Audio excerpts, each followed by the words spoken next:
Creo que ya estamos en vivo. Así que, hola fanática, muy buenas tardes, noches o días, depende a la hora que me escuchen. Pues bienvenidas, ya empezamos esto, así que súbanle todo el volumen y más de lo normal porque anda ronquita.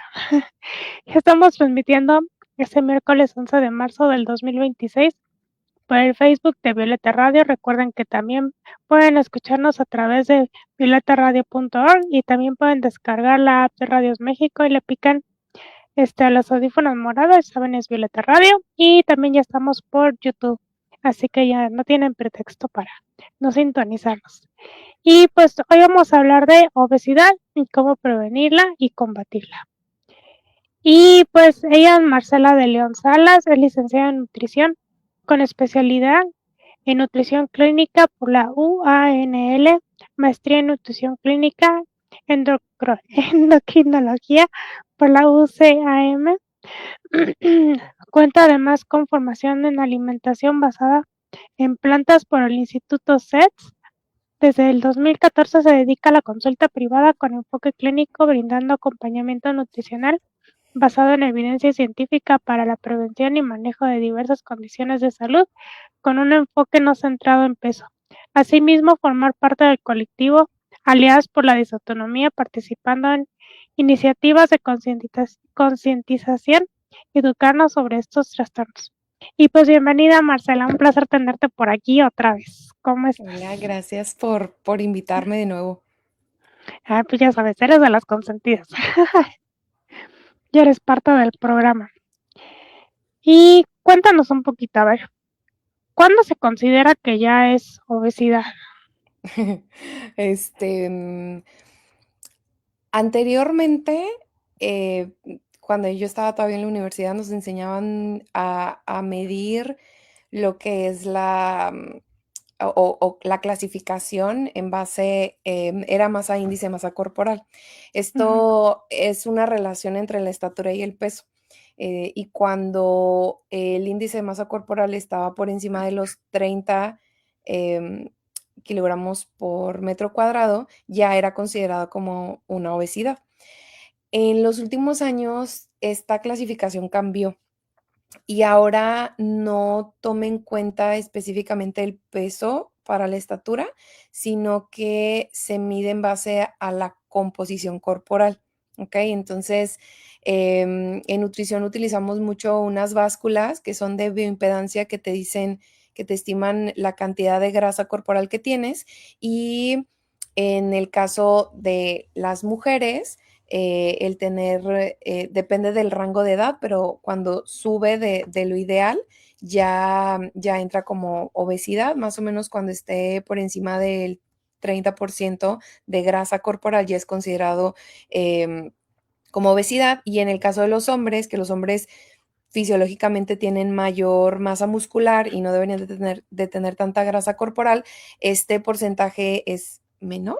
Y el punto de corte es más bajito, que más o menos cuando están por encima de 25% aproximadamente ya es considerado como obesidad, pero aquí el punto exacto depende en base al grupo de edad y en base al porcentaje de grasa que tengas.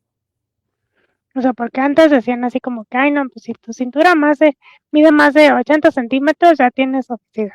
O sea, ya Hay no aplica eso, Hay ¿sí? diferentes puntos de corte. El antiguo no era tanto en base a la grasa corporal, era más en base al peso y a la estatura.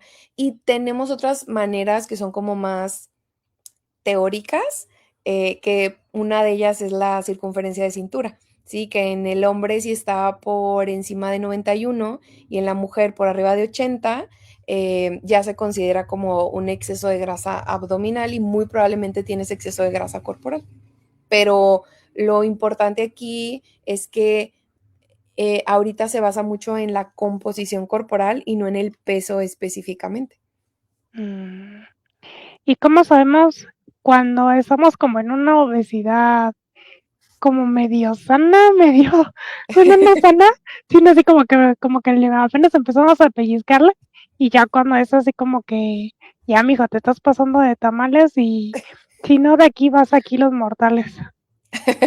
Ay, mira, siendo nutrióloga no centrada en peso es un poco complicado explicar esto para que no haya tanto sesgo, pero em, impacta más el cómo está, cómo es tu estilo de vida y cómo está tus factores de riesgo que el tamaño de tu cuerpo. Y, por ejemplo, a mí me pasa mucho en consulta. Llego a tener pacientes que llegan conmigo y me dicen, yo no sé para qué estoy aquí, me mandaron, estoy muy delgado, y yo como estoy delgado puedo comer lo que yo quiera, pero se hacen estudios y tienen grasa visceral por encima de lo adecuado, eh, ya tienen este, mucha acumulación de grasa en las arterias, tienen un riesgo cardiovascular alto, tienen hígado graso ya considerable. Entonces, no eh, pesa más la cantidad,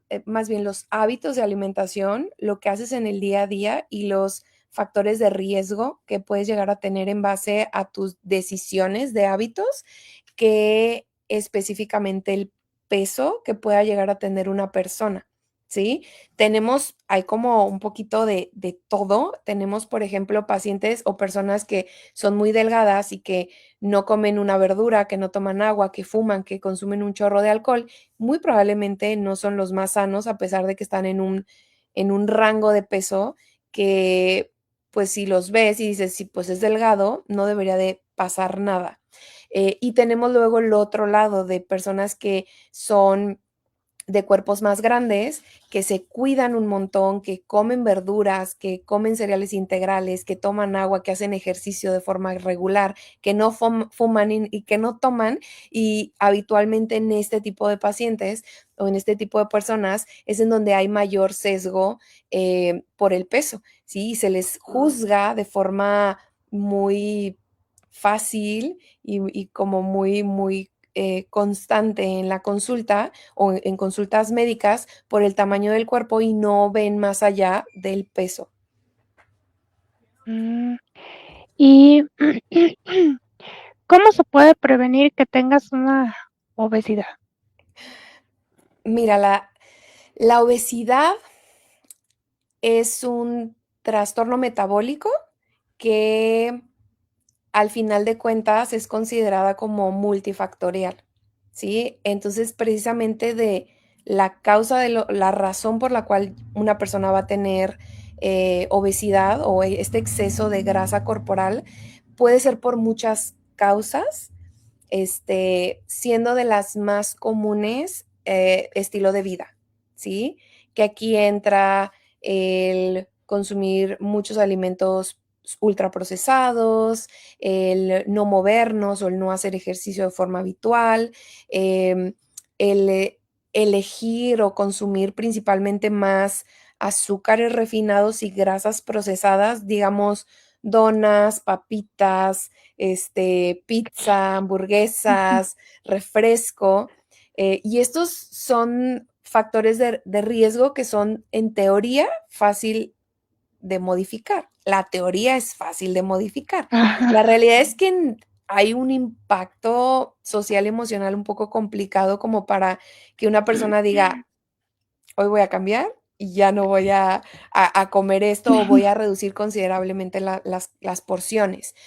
Pero creo que de los factores modificables, el estilo de vida llega a ser, la teoría es fácil de cambiar, pero a mediano largo plazo es muy complicado el que el cuerpo y que la mente se entere que pues tu vida cambió y que tienes que irte por vamos a decirlo así, por el buen camino. Ah, ¿qué tan cierto es ese de que, ay, no, pues es que como mis papás son gorditos, pues yo lo heredé, entonces pues yo también voy a ser gorda? Si hay un pequeño factor genético, o sea, aparte de estas causas o de estas como los factores, uno de los factores tiene que ver con genética y verdaderamente sí puede haber una carga genética que te aumente la probabilidad de tener mayor acumulación de grasa, pero no todo es específicamente por los genes. Se hizo un estudio hace muchos años, que es un estudio que obviamente ha creado muchísima controversia. En Italia nacieron unos gemelos idénticos y separaron a los gemelos idénticos. A uno se quedó con los papás y el otro se fue con otra familia.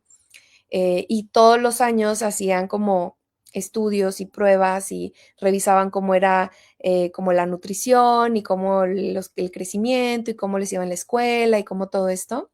Y justo en este estudio, algo que ocurrió ya prácticamente cuando eran mayores de edad, Ujú. es que el gemelo que se quedó con los papás tenía obesidad igual que los papás, no tenía mucho movimiento, no llevaba una dieta tan variada. Y el otro gemelo que se quedó con los otros papás que lo adoptaron, vivían en el campo, hacían pues senderismo y cultivaban, entonces se movía muchísimo, comía muchas verduras y frutas. Entonces, aquí se demostró, digo, a pesar de que, repito, es un estudio que Ujú. creó muchísima controversia porque, pues, obviamente hablando de ética estuvo muy mal, Sí, pero se demostró que la genética sí pesa, pero los planetas se tienen que alinear para que la genética se active.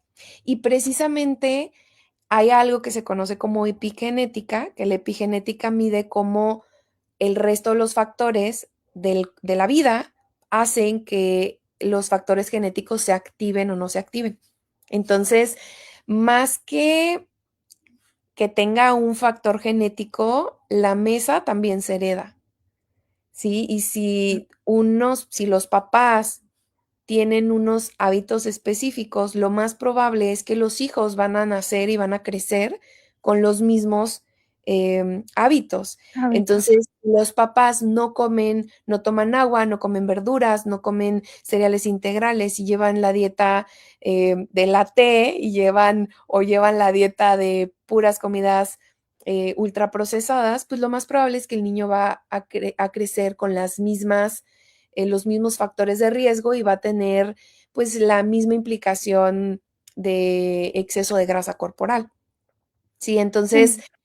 sí existe el aspecto genético, pero no necesariamente todo va a estar guiado por la genética. Hay más trasfondo que se tiene que contemplar.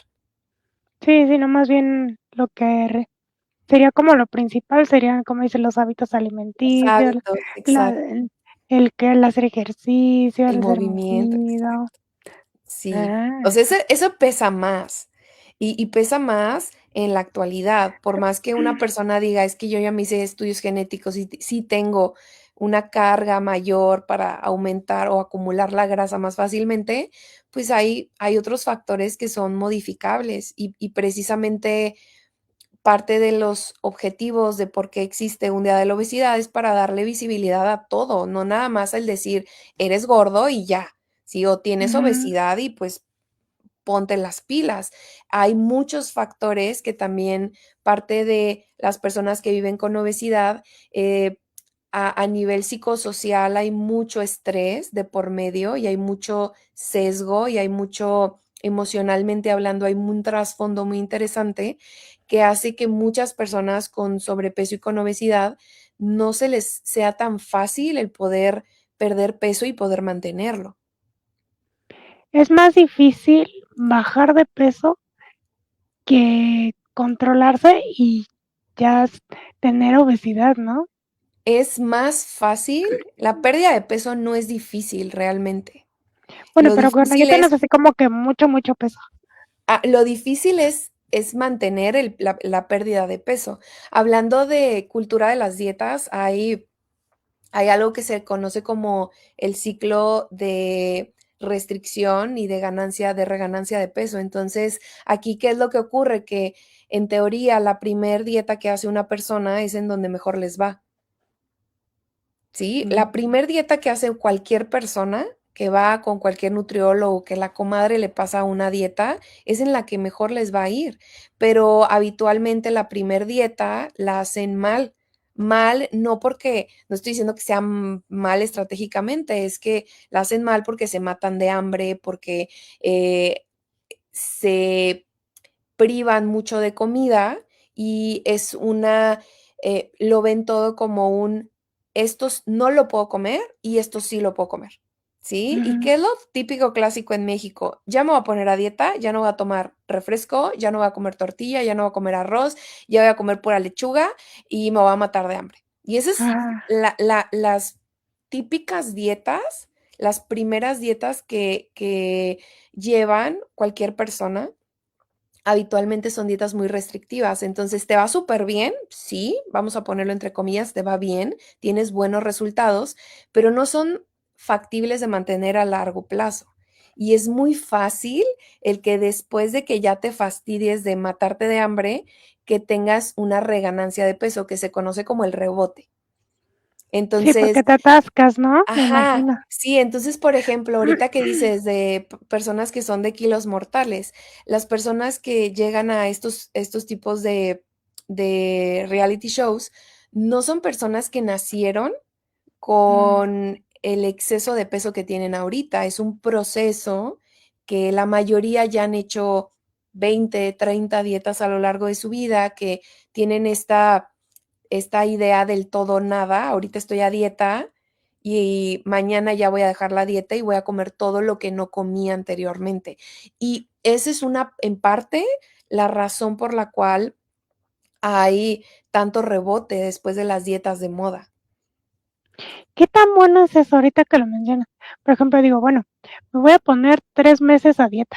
Órale, ya bajé, no sé, 10 kilos. Y pero después de esos 3 meses, así como que me voy a dar 3 semanitas de comerme todo lo que yo quiera.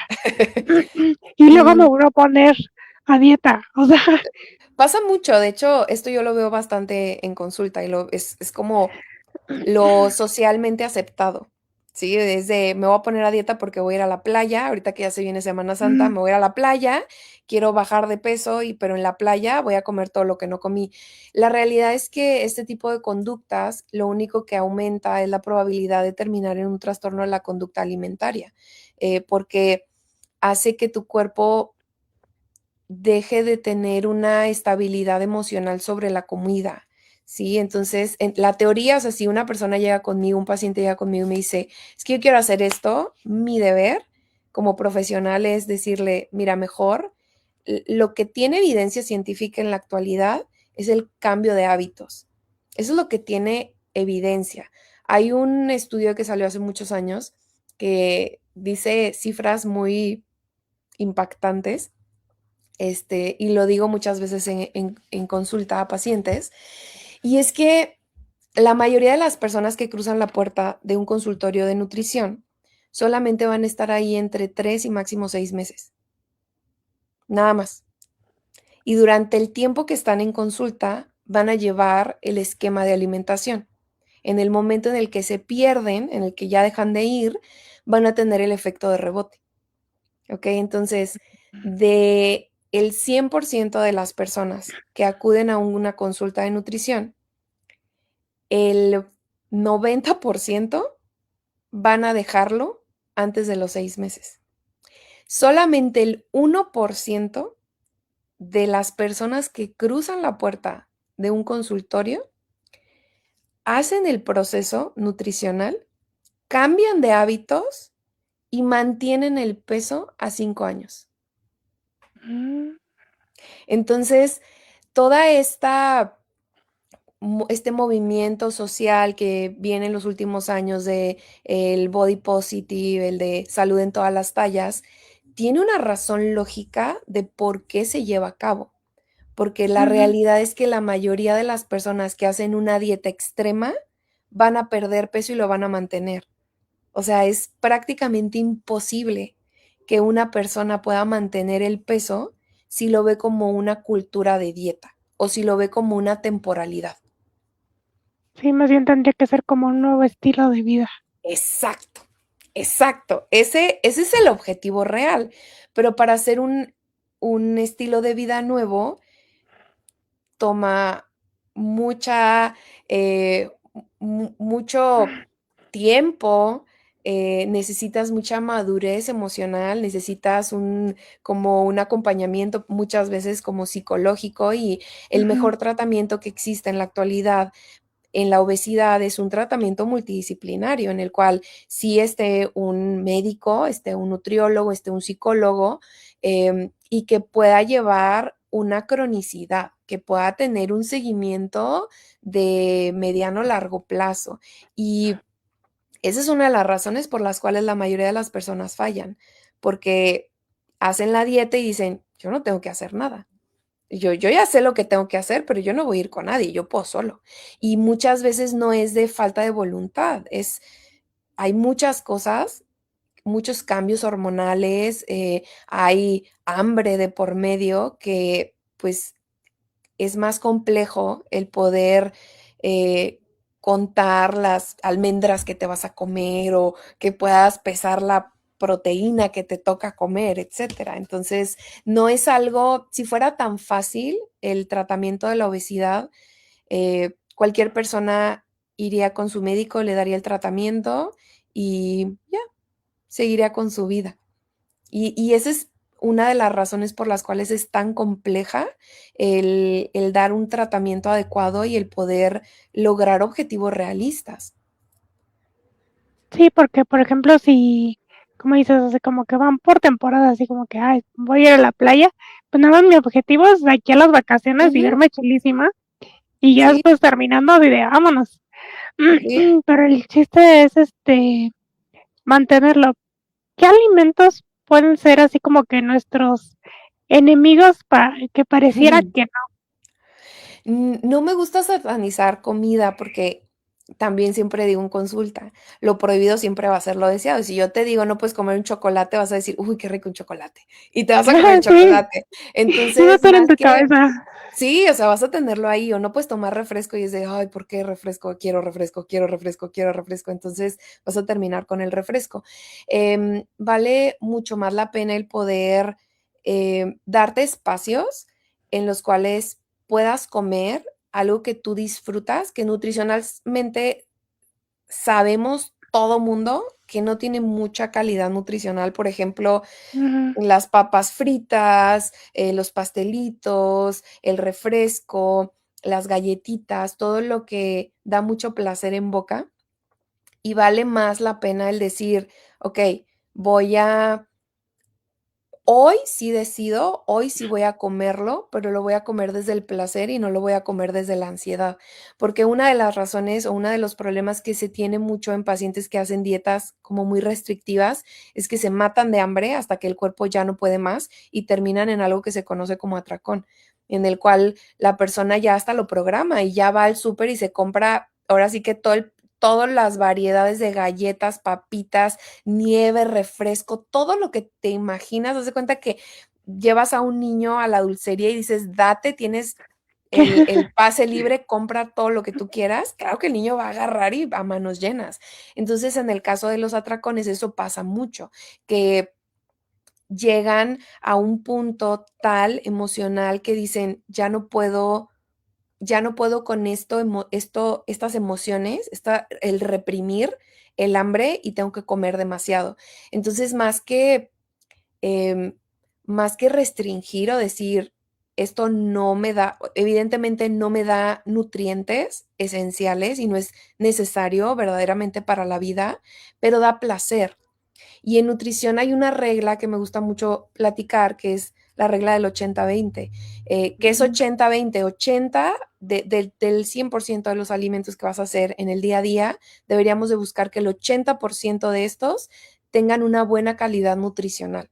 O sea, aquí entran las verduras, las frutas, los granos, los cereales integrales, las proteínas, las grasas, no sé, el aguacate, las grasas buenas, ujú. las leguminosas que me van a dar saciedad y que me van a dar los bloquecitos que mi cuerpo necesita para que yo funcione correctamente.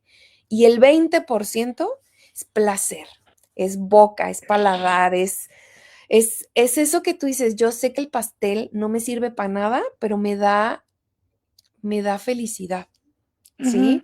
Y justo cuando trabajas con este 80-20 funciona mucho o es mucho más fácil y más llevadero el decir, ok, voy a comer mi ensalada y mi pollito y me voy a comer mi arrocito o mis tortillas de maíz y mi aguacatito y voy a comer rico y voy a disfrutar la comida y me voy a quedar satisfecha y a lo mejor de postre me como mi chocolatito, pero lo voy a comer y lo voy a hacer como que me dure lo más que se pueda en la boca y voy a disfrutarlo y capaz y me empalago a la mitad, ¿sí? Hasta se me antojó el chocolatito. Y esto es lo que tenemos evidencia que nos sirve mucho para poder lograr cambio de hábitos, ¿sí? Que no sea un no puedo y no puedo toda la lista de los nos y la pequeña Ujú. listecita de los sí que dicen, me voy a quedar con hambre". Y por ejemplo, ¿eso lo podemos aplicar como diario, así el 80-20? O tiene que ser, por ejemplo, así, me voy a aplicar todas las semanas y de no comer, pero el fin de semana me voy a comer una hamburguesa y es como que un Es heladito. Mira, ahora sí que depende de la persona. Yo tengo pacientes que les funciona mucho el tener el 80% de los días de la semana una nutrición adecuada, porque es cuando habitualmente es cuando van al trabajo, cuando van al gimnasio, cuando hacen ejercicio, cuando tienen como una estructura más rígida y el 20% habitualmente es muy común el fin de semana. Sí, que de repente dicen, pues ya desayuné en mi casa, pero la comida la voy a hacer fuera y me voy a ir por mi helado y me voy a tomar mi refresquito y ayuda mucho, pero ayuda mucho cuando no llegas al atracón en fin de semana, ¿sí? Porque pasa, yo me acuerdo cuando recién empecé en consulta, a mí en la escuela, en la universidad me enseñaron de darles un día libre. Y yo decía, bueno, pues vamos a ver, ¿no? Ya en el método práctico las cosas cambian. Y yo empecé a utilizarlo, a aplicarlo como el día libre en los pacientes y era súper común que yo empezaba a notar que los pacientes me decían, es que, ay, si se me antoja el lunes un chocolatito, lo apunto. Si se me antoja el martes las galletitas, me las apunto. Y el domingo le parecían se iban como hilo de media y comían de todo y ya no tenían hambre y justo el fin de semana era cuando les daba estreñimiento, se inflamaban horrible, les daba náuseas, les dolía la cabeza, les pasaba de todo porque se iban al otro extremo que no era muy sano. Entonces, tengo pacientes que les funciona muy bien el decir el fin de semana quiero un gustito que se me antoja hoy y ese día deciden. Y tengo otros pacientes que dicen, yo no me voy a limitar, pero cuando verdaderamente se me antoja, me voy a sentar y lo voy a disfrutar. Y ya. ¿Qué pasa? Tuve una paciente hace muchos años que llegó conmigo la primera vez, se sentó y me dijo, tengo diabetes, sé que no debo de tomar refresco, tomo refresco sin azúcar, pero no me lo quites, porque si me lo quitas, te pago la consulta y me voy. Y le dije, "Ay, espérame tantito, siéntate, vamos a platicar". Entonces, literal, a ella en su plan le puse, para su salud mental y su paz mental, le puse una coca sin azúcar de 237 mililitros todos los días. ¿Qué pasó con ella? Al principio se la tomaba como si fuera un paracetamol o un medicamento cualquiera de que te lo prescriben y me lo tomo. Llegó el punto en el que me decía, pues es que ya no se me antoja, ya no quiero comer. Ahí lo tengo en el refri, sé que si se me antoja, ahí lo tengo, sé que en el momento en el que lo quiera comer, me la voy a tomar, la voy a disfrutar, gozarla, pero yo ya sé que no se me antoja todos los días. Entonces, precisamente el poder hacer cambio de hábitos nos ayuda a poder entender que no estamos en un mundo del todo nada y que no es hoy sí y 20 días ya nunca no, ¿sí? Sí, Entonces, porque así no entras en un conflicto entre lo bueno exacto, y la culpa. exacto, porque luego la culpa también engorda. Sí. O te engorda o te lleva a los malos hábitos alimenticios que terminan También, en sí. anorexia y bulimia y todo eso. Y hay más trastornos de la conducta alimentaria. La mayoría de las personas solamente tienen en mente la anorexia y la bulimia, pero hay un trastorno de la conducta alimentaria que es el más común, que se llama trastorno de la conducta alimentaria no especificado, ¿sí? Y es bien común en mujeres en etapa reproductiva que hacen dietas a cada rato.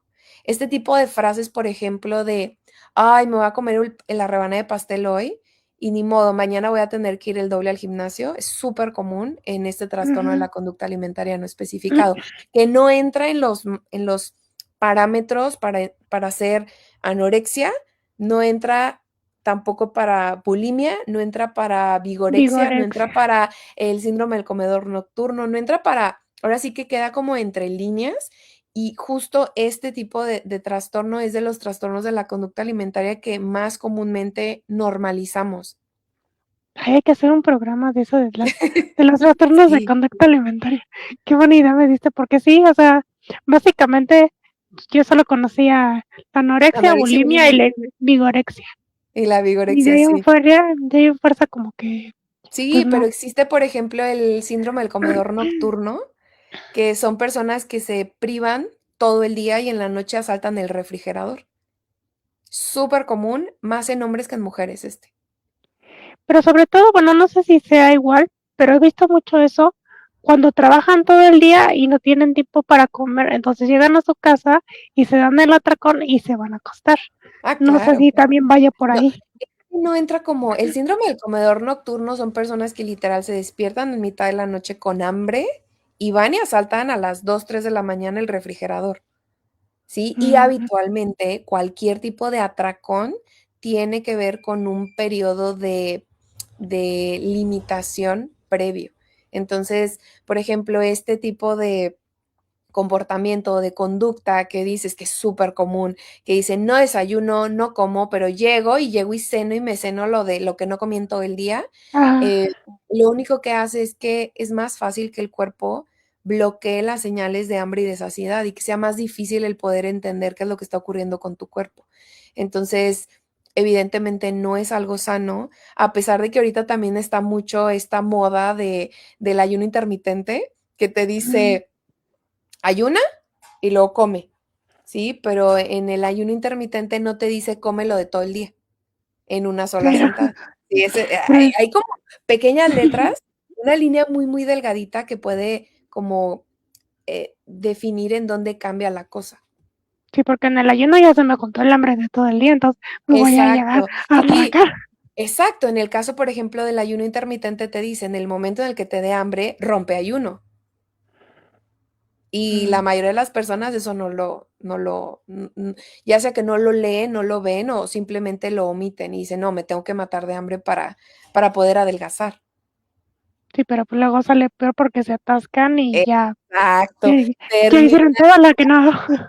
sí, y es contraproducente, porque si a lo mejor, que lo veo también mucho en consulta, que me dicen: "Es que, mira, yo en la mañana desayuno súper bien, a mi huevito revueltito con verduritas y tortita de maíz, y luego en la comida me como mi ensaladita con el pollito o el atún, pero ya me quedé con hambre, y llego a mi casa y me como las galletas, las papitas, las palomitas, me voy por un elote y luego voy por la orden de tacos y me echo una gringa aparte". Entonces, es Y de de postre el ¿como pastel. para qué? Exacto. Entonces, una de las razones por las cuales, em, la obesidad va aumentando es porque queremos tener la fórmula mágica fácil y no vemos todo el trasfondo. Entonces, es más fácil el poder decir: "A ver, voy a comer bien, me voy a comer mi almuerzo de campeones con mi omelette, con, no sé,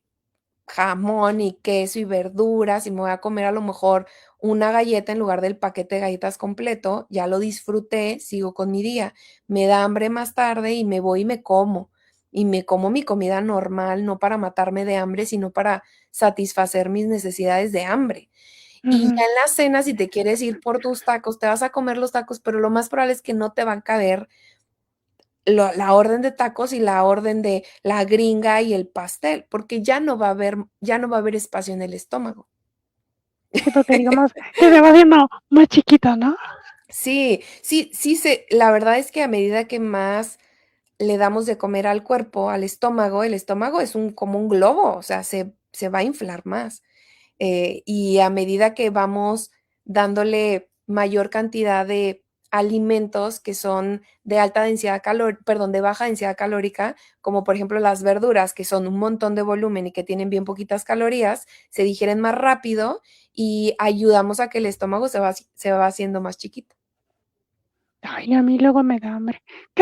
Porque si comes un Ahora, buen, así como que quedas bien lleno, y el rato así como que, ay, pero ya me están chillando las tripas. sí, bueno, pero también hay que considerar que, por ejemplo, en el caso de las ensaladas, muchas veces queremos comer solo la ensalada triste y ya, es pura ensalada, pues la verdura se va a digerir en 2 horas, 3 horas.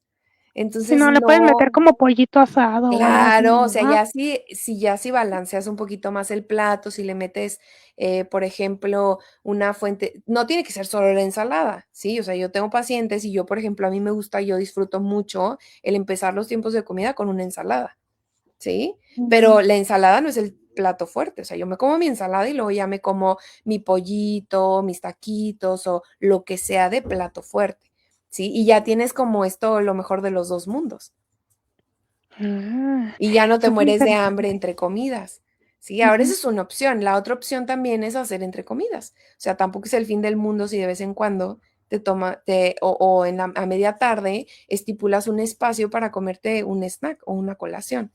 Sí, que aquí puede ujú, ser, no sé, un yogur con frutita y semillitas o nueces o granola, o te puedes hacer un pan tostado con, no sé, aguacatito y pepino, qué sé yo, o sea, algo que te dé un poquito más de saciedad para que no llegues con tanta hambre a la cena.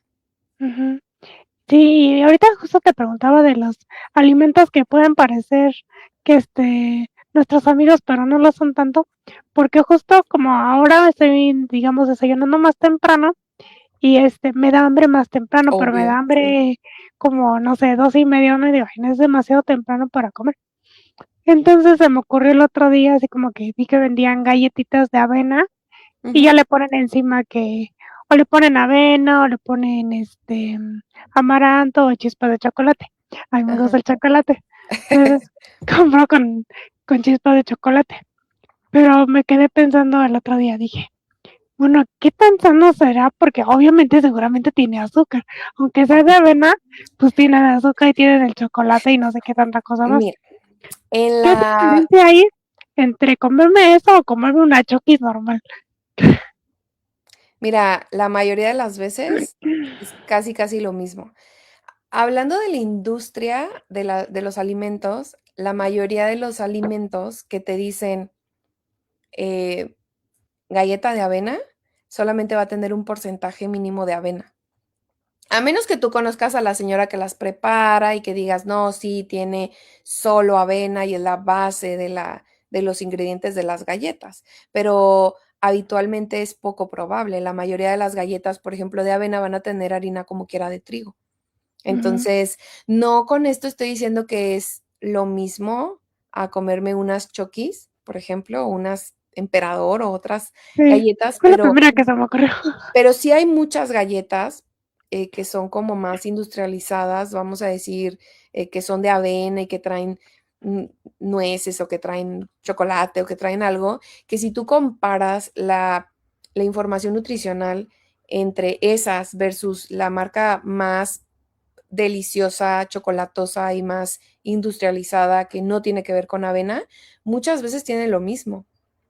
Tienen la misma cantidad de azúcar, tienen la misma cantidad la única diferencia que podría llegar a suceder es, o que podemos observar muy fácilmente es la Que cantidad de tiene fibra. avena.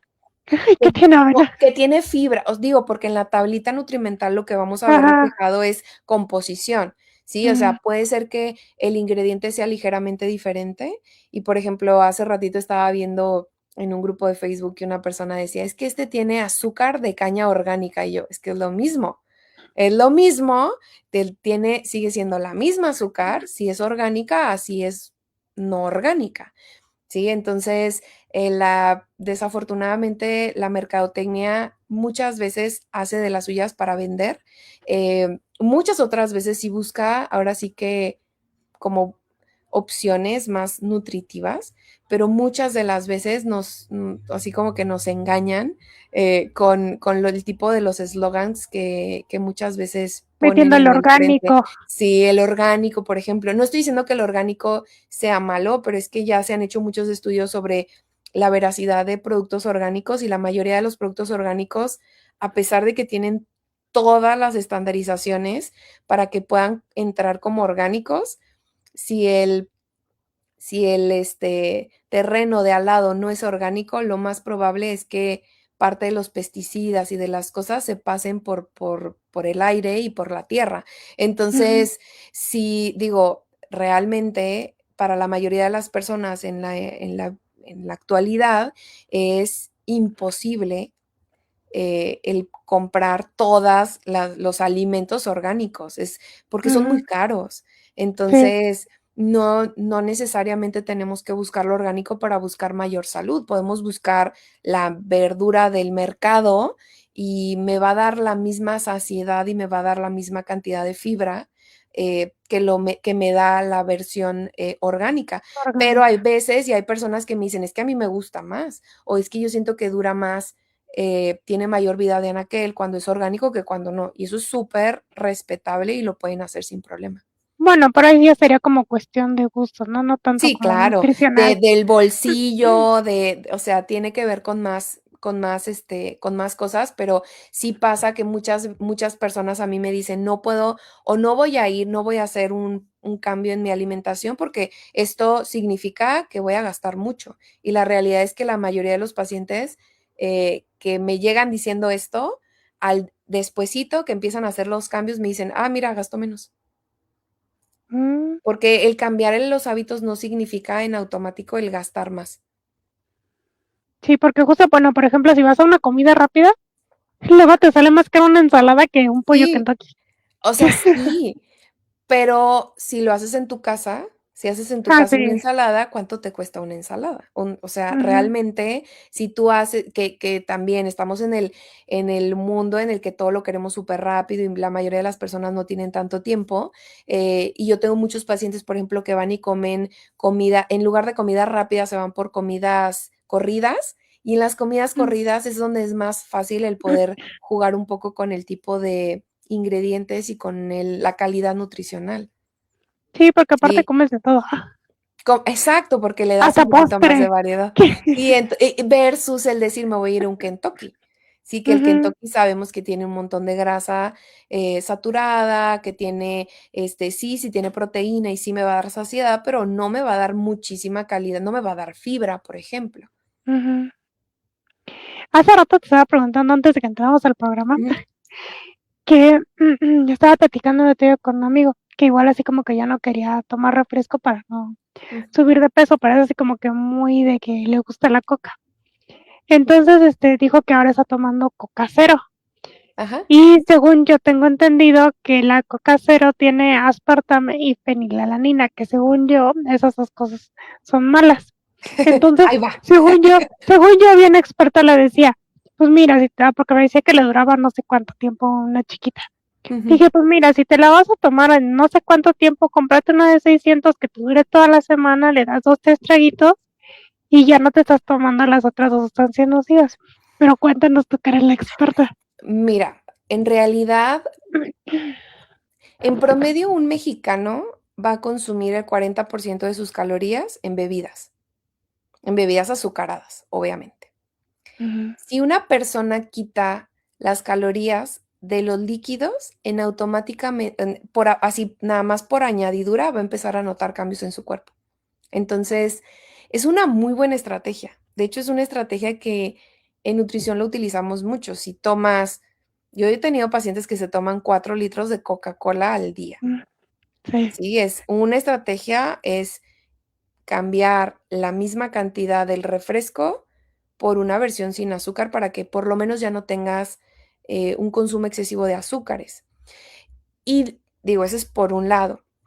Eh, por otro lado, hay mucho miedo sobre los endulzantes artificiales e Ujú, incluso con los endulzantes naturales. La fenilalanina es un aminoácido, en realidad, una estructura, una molécula que nuestro cuerpo lo tiene, pues, ¿sí? ujú, Cuando juntamos muchas cadenitas de aminoácidos, se forman proteínas. pero específicamente todo esto de la leyenda de fenilcetonúricos, no consumir porque tiene fenilalanina, es porque hay una enfermedad muy rara, que se considera un error innato del metabolismo, en el cual hay personas que nacen con esta condición en la cual no pueden metabolizar o no pueden procesar la fenilalanina, que es este aminoácido.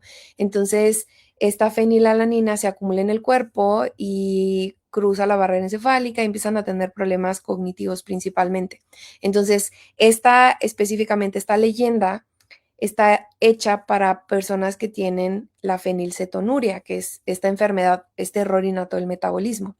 Pero las personas que no tenemos fenilcetonuria, que no tenemos esta enfermedad genética, que es un error innato del metabolismo y que no tiene cura, porque verdaderamente la única cura es el control de la cantidad de fenilalanina que se consume en la dieta, y son dietas Ujú. súper extremas porque se tienen que pesar con gramos las proteínas de todo, ahora sí, de todos los alimentos que tienen fenilalanina. Para ellos está esta leyenda de la fenilalanina.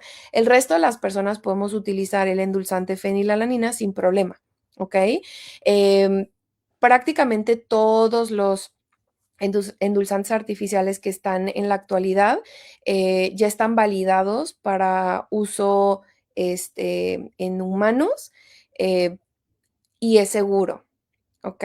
El problema que hubo hace muchos años es que hicieron un estudio de investigación con unos endulzantes artificiales, con un tipo de ratoncitos de experimentación, y estos ratoncitos empezaron a crear tumores y dijeron, fue esto, pero Ujú. resulta que esta raza de ratoncitos de experimentación ya por su naturaleza crean estos tumores. Entonces fue así como un, ups, la regamos, ya para cuando se dio esta resolución, la mayoría de las personas ya tenían esta idea de es malo, ¿ok? Sí, Entonces porque lo digo, satanizaron mucho que mataba neuronas y no sí, sé qué tanto. sí, claro. Entonces digo, para que una persona pueda, porque sí existe un umbral máximo, una dosis letal de algunos endulzantes artificiales, pero es una cantidad absurdamente alta. O sea, por más que una persona diga, le voy a echar 2 sobres, o sea, antes se fastidia en la boca del sabor dulce para que pueda consumir la cantidad tan elevada y que pueda dañar al cuerpo. Si mal no lo recuerdo, tiene que comer como 1 kilo, o sea, es un chorro de producto Ay, por no. día, por varios días, para que pueda generar un daño sistémico. Entonces, por ese lado, no se preocupen. Hace muchos años, cuando recién empezó la Coca Cero aquí en México, se utilizó un endulzante que se llamaba ciclamato, que es un endulzante artificial que en México no estaba vetado, no estaba como prohibido, pero sí estaba prohibido en Estados Unidos, en Europa, en Canadá, en otros países. Y Ujú. precisamente por eso empezaron a hacer tanto ruido sobre la Coca Cero. Pero duró unos meses y después sacaron el producto y lo regresaron con el endulzante artificial que utilizan en Estados Unidos, en Canadá, en Reino Unido y en otros países que sí está, o sea, que sí tienen como prohibido el ciclamato. ¿Ok? Entonces digo, por ese lado no pasa nada. También tengo muchos pacientes que me dicen, es que me veo bien ridícula pidiendo mi orden o bien ridículo pidiendo mi orden de tacos con una Coca Light. Y les digo, mira, lo que puedas hacer de cambio, cada cosita que puedas modificar pesa mucho a largo plazo. Entonces, si una persona quiere cambiar un refresco regular por la versión sin azúcar, es una muy buena estrategia que puede ayudar para tener el placer en boca y que no tenga esta sensación de restricción o de como de extraño demasiado mi cafeína. Sabemos que los refrescos no son necesarios para la vida, sabemos que no, digo, las burbujitas y el resto de los ingredientes de los refrescos oscuros tienen otras cosas que van a dañar, pero Ujú. al final de cuentas, cuando se habla de cambio de hábitos, los pequeños pasitos que vamos haciendo suman al final de cuentas. Entonces son estrategias bastante válidas. Ah, entonces yo no le digo que yo no compre Coca Cero. Sí, o sea, fácilmente si le gusta, pues lo puede cambiar. Ujú. Y son estrategias, te digo, muy, muy buenas que son fáciles de llevar y que, digo, sí hay personas que me dicen, es que a mí no me gusta, o sea, yo pruebo la coca normal, pruebo la coca cero y no me gusta la coca cero, y son personas que tienen el paladar como más sensible y pues también es válido. Pero hay más estrategias que se pueden utilizar para ir dejando la adicción a los refrescos. Sí, yo tomo la coca seria como que me duele la panza, bien raro. Digo, no soy muy de tomar refrescos, Ujú. pero por ejemplo, si soy de esa leyenda que dices, ay, me hace como que comí cosas muy grasosas y me eché una coquita y como que te así como que, ay, tu estómago es feliz porque como que te corta la grasa. O sea, suena chistoso, Así como que no, y yo no, lo no, siento. o sea, realmente no corta la grasa, pero como tiene el gas, hace que se mueva más fácilmente en el estómago la grasita y que sea más fácil como de pasar a la segunda fase. Ujú. Entonces, no está completamente en tu mente. También, digo, también tenemos el aspecto emocional que muchas personas dicen, es que una rebanada de pastel sin una coca no es un pastel. O Ay, no. me lo dicen mucho en consulta, que me dicen, es que este tiempo de comida con un refresco o si no, no. Y yo, bueno, pues nada más que no sea, o sea, lo importante aquí es que no sea la norma del día a día, que sea mejor Ujú. el voy a hacerlo de vez en cuando y cuando lo haga, verdaderamente voy a aprender a disfrutarlo. Ah, muy bien. Entonces nos podemos dar nuestro gustito de vez en cuando. Sí, aquí lo importante es justo lo último que dijiste, de vez en cuando. No es lo mismo el decir que la mayoría de del mexicano promedio, si acaso llega a comer verduras, come verduras un día o 2 a la semana y ya dicen como muchas verduras. Ujú. Pero el refresco es diario, las galletas son diarias, el cereal con leche es diario, el pan dulce es diario. Entonces, aquí lo que más pesa es cómo voy a sumarle más a mi cuerpo. ¿Sí? Y si yo como todos los días un pan dulce, ¿por qué no como todos los días verduras? Mm. Y aquí este tipo de cuestionamientos hacen que justo tengamos este momento de chin, sí es cierto.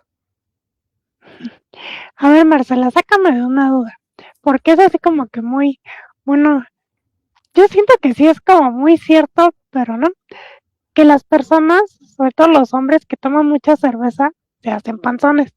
Entonces dicen, no, es que no estoy gordo, es la panza chelera. O sea, ¿quieres? Cuéntanos, si es cierto o no es cierto y por qué o qué. La panza chelera es panza como quiera y como quiera tiene que ver con grasa. De hecho, en la mayoría de los hombres, por la manera en la que funciona el cuerpo y por las hormonas que los hombres manejan y por la composición corporal y más cosas, em, es más fácil que un hombre en etapa reproductiva, acumule grasa visceral. Y la grasa visceral es esta grasa dura que se siente, que a lo mejor la pancita de los hombres, así los que toman mucha cerveza, se como que se mueven y la panza está muy, muy rígida. Y muchos, Mm. a mí me han dicho pacientes de es músculo y les digo, jaja, no, perdóname, pero no es músculo. Es un aumento de grasa visceral que tiene que ver con el exceso de alcohol y el exceso de carbohidratos que consumen de forma como continua. Y habitualmente cuando este tipo de pacientes, hombres, yo llego a atender y empiezan a perder grasa corporal, se les empieza a suavizar esta grasita y me dicen, no, hombre, es que yo tenía mi panza dura y ahora ya la tengo aguada, ¿qué onda? Ya la tengo muy blandita. Y en el caso, por ¿Qué ejemplo, es de el las músculo? mujeres, no es músculo, es grasa visceral. Y en el caso de las mujeres, en etapa reproductiva, los estrógenos nos protegen mucho de que la grasa visceral suba, aumente.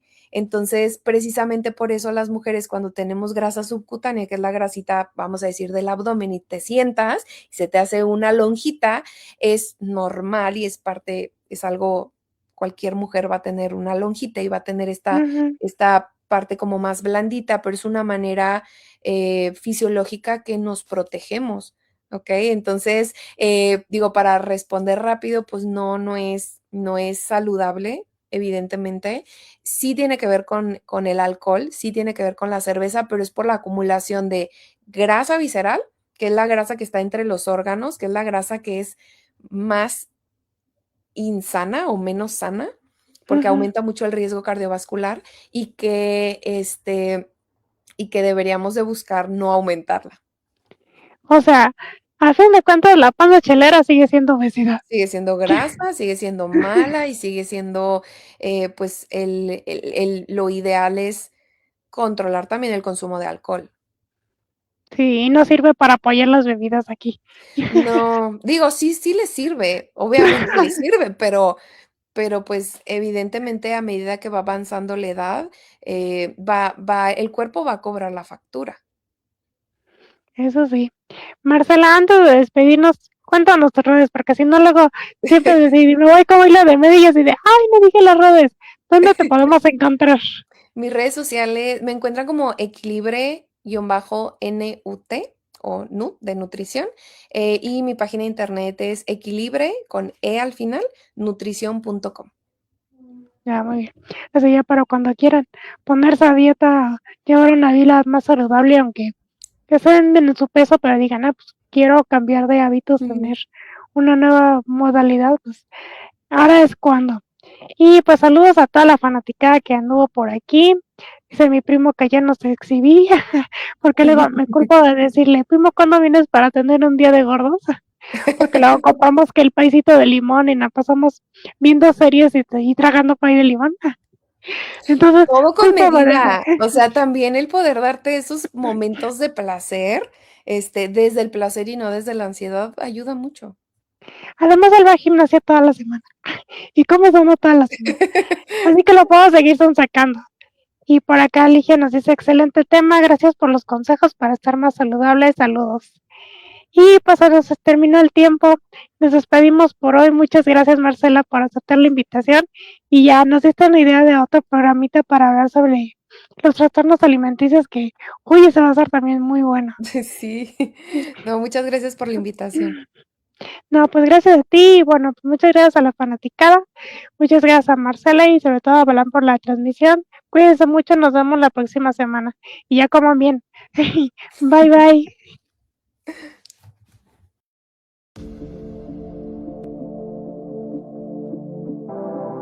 Prueba a cambiar la perspectiva desde donde ves la vida. Prueba a mirarla desde 1 metro de altura. Prueba a mirarla rodando. Desde mi silla, porque rodando también se vive. En Violeta Radio 106.1 FM, porque rodando también se vive.